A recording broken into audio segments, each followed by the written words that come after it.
नमस्कार दोस्तों, आज हम पढ़ेंगे कंडीशनल सेंटेंस के बारे में। कंडीशनल सेंटेंस का मतलब होता है शर्त सूचक वाक्य। ऐसे वाक्य जिनमें कि शर्त प्रकट की जाए उन्हें हम कहते हैं कंडीशनल सेंटेंस।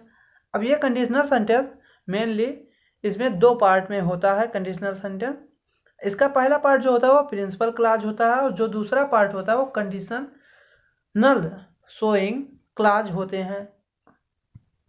बात करें हम प्रिंसिपल क्लॉज की, तो यह क्लॉज किसी दूसरे क्लॉज पर निर्भर नहीं होता और यह क्लॉज पूर्ण भाव प्रकट करता है। और जो दूसरा क्लॉज होता है कंडीशनल शोइंग क्लॉज, ये पहले क्लॉज यानी प्रिंसिपल क्लॉज पर निर्भर होता है और ये उसके बिना अपना पूर्ण भाव शो नहीं कर सकता। बात करें कि अगर हम शर्त प्रकट करने वाले वाक्य कितने प्रकार के होते हैं, तो ये शर्त प्रकट करने वाले वाक्य जो हमारे चार प्रकार के होते हैं। पहला है कि रियल कंडीशन, और दूसरा है अनरियल कंडीशन, तीसरा है इम्पॉसिबल कंडीशन और चौथा है एज इफ या मानो का प्रयोग से। पहला जो रियल कंडीशन, इनमें वर्तमान काल की ऐसी शर्त दी जाती है जिसके पूरा होने की संभावना होती है। सेंटेंस के अंत में जो रियल कंडीशन होता है वो क्या है कि उसमें दो तरह की शर्त दी जाती है। पहला है कि सेंटेंस के अंत में दोनों भाग में गा गी गे का उच्चारण आएगा और ऐसी स्थिति में हम पहले वाक्य का अनुवाद प्रेजेंट इंडेफिनिट टेंस में करते हैं और दूसरे वाक्य का अनुवाद हम फ्यूचर इंडेफिनिट टेंस में करते हैं। अब यहाँ पर फार्मूला आपको दिख रहा होगा कि कैसे बनाएंगे कि पहला जो होगा वो उसे हम लिखेंगे सब्जेक्ट प्लस वर्ब का फर्स्ट फॉर्म प्लस अदर, फिर लिखेंगे दूसरे वाक्य के लिए subject plus will shell plus verb का फर्स्ट फॉर्म प्लस अदर। ये है हमारा फार्मूला है रियल कंडीशन बनाने के लिए। अब हम देखते हैं इसके एग्जाम्पल, रियल कंडीशन के कुछ एग्जाम्पल को हम देख रहे हैं। पहला एग्जाम्पल हमारा है कि तुम सच बोलोगे तो तुम्हें पुरस्कार मिलेगा।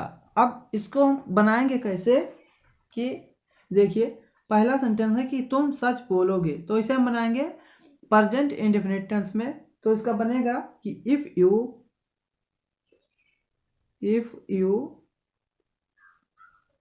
वांट, माफ कीजिएगा यहाँ पर वांट नहीं, इफ यू टेल ट्रू, फिर लिखेंगे कि यू विल गेट। अब यहाँ पर देखिए दूसरे में बताया गया था कि विल या शायद लगाना है, तो यहाँ पर विल लग रहा है। विल गेट प्राइज, तो तुम्हें पुरस्कार मिलेगा। अब अगला सेंटेंस हमारा है कि अगर तुम कठिन परिश्रम करोगे तो तुम्हें अच्छे अंक प्राप्त होंगे। अब इसी को हम कैसे बनाएंगे कि इफ यू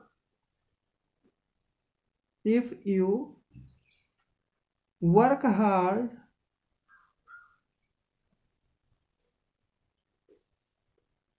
you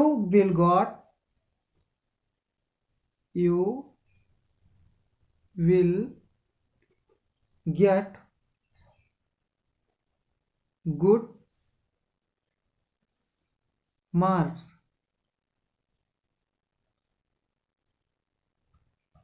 इस तरीके से दो एग्जाम्पल हमने देखा इसके, और अब हम देखते हैं तीसरा एग्जाम्पल इसका। तीसरा एग्जाम्पल इस प्रकार है कि यदि रोहित अच्छा खेलेगा तो भारत मैच जीतेगा। अब इसका हम कैसे बनाएंगे कि if Rohit pledge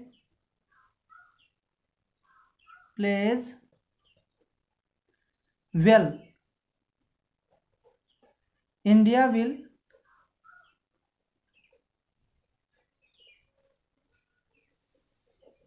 win the match.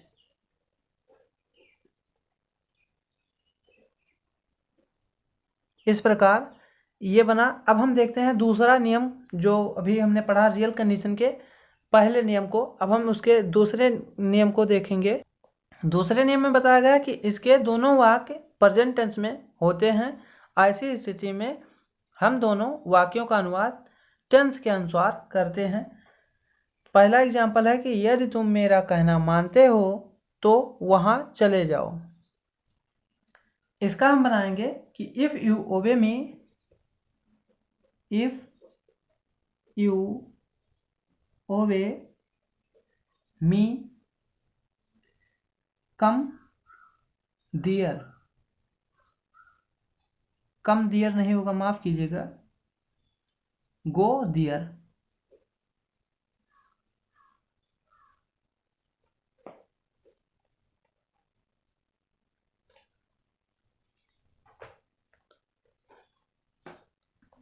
अगला सेंटेंस है कि यदि तुम नहीं पढ़ना चाहते हो तो तुम सो सकते हो। अब इसको हम कैसे बनाएंगे कि if you don't want to read, if you don't want to read, you can sleep, you can sleep.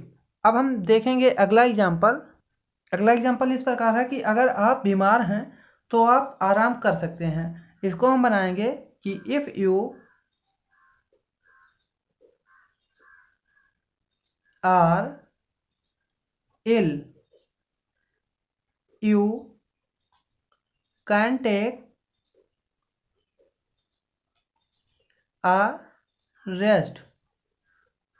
इस प्रकार हम रियल कंडीशन के कुछ एग्जाम्पल को देखें और उसके नियमों के बारे में पढ़े। अब हम पढ़ेंगे अनरियल कंडीशन के बारे में। अनरियल कंडीशन में बताया गया है कि इस प्रकार के वाक्यों में वर्तमान काल को फर्जी बातें या शर्तें दी जाती हैं। ऐसी स्थिति में हम पहले वाक्य का अनुवाद पास्ट इंडेफिनिट टेंस में तथा दूसरे वाक्य का अनुवाद में शुड या वुड के साथ क्रिया की फर्स्ट फॉर्म लगाकर करते हैं। मतलब कि पहले वाक्य में इसमें पास्ट इंडेफिनिट का प्रयोग होगा और दूसरे वाक्य में शुड या वुड का प्रयोग होगा। अब यहाँ पर इसका फार्मूला लिखा है कि पहले हम लिखेंगे कि इफ, उसके बाद लिखेंगे सब्जेक्ट, फिर लिखेंगे वर्ब का सेकंड फॉर्म प्लस अदर, और दूसरे वाक्य के लिए लिखेंगे हम सब्जेक्ट प्लस शुड या वुड प्लस वर्ब का फर्स्ट फॉर्म और अदर्स।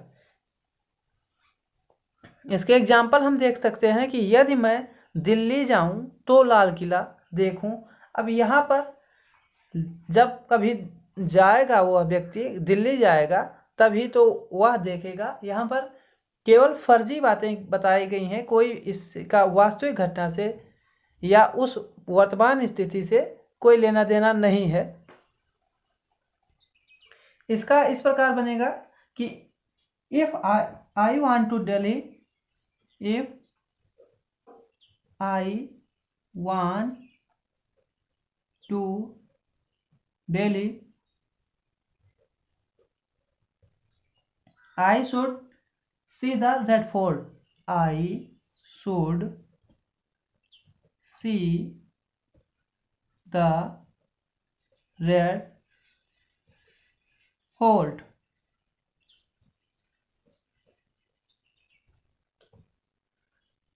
अब हम एग्जाम्पल दूसरा देखेंगे कि यदि मेरे भाई के पास पैसा हो तो वह एक कार खरीद ले।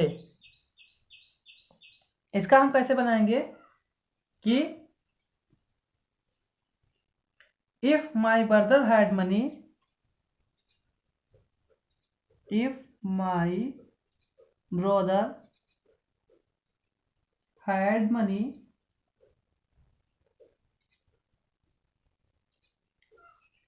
he would buy a car,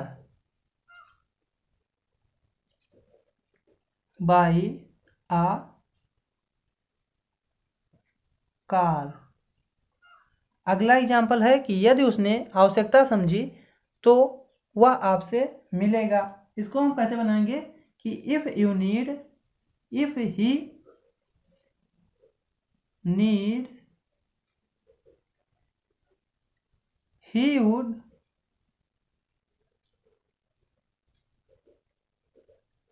meet you. इस प्रकार इसका ट्रांसलेशन बनेगा। अब हम देखते हैं अगले कंडीशन के बारे में। अब हम देखेंगे तीसरा कंडीशन जो कि है इम्पॉसिबल कंडीशन। यहाँ पर तीसरा कंडीशन है इम्पॉसिबल कंडीशन के बारे में बताया गया है कि इस प्रकार के वाक्यों के अंत में ता ती ते का उच्चारण आता है और ऐसे वाक्यों में भूतकाल की फर्जी बातें दी जाती हैं जो कभी पूरी नहीं होती। अब इसमें भी वही जैसे कि अनरियल कंडीशन में बताया गया था वैसे ही इसमें भी होता है।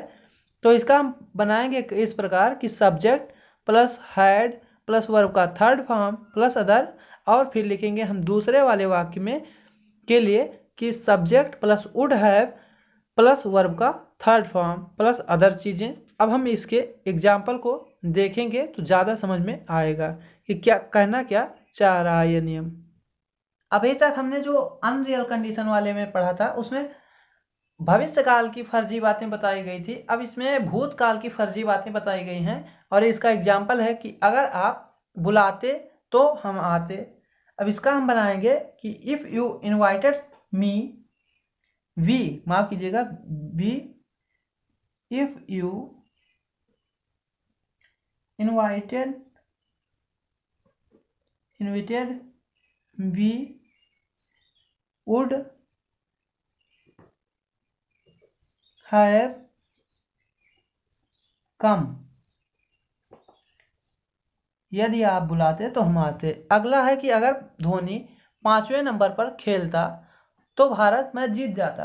अब इसका कैसे बनेगा कि if Dhoni played, if Dhoni played had, if Dhoni had played at number 5